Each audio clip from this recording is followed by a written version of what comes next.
folks, my name is Earl B. Hunter Jr., and I'm the founder and president of Black Folks Camp 2, and this is my colleague, Rayleigh. Hello.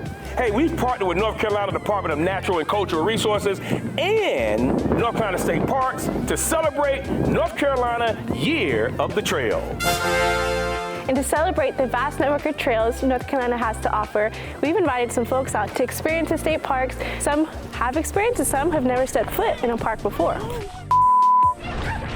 Listen, we all pay for 640 million acres of public land in the United States, and we all deserve to experience it, to love it, and to take care of it.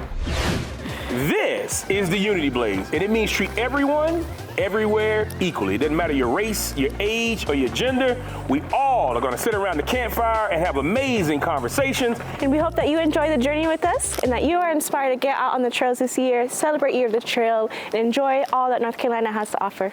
Black Folks Camp 2. Woo.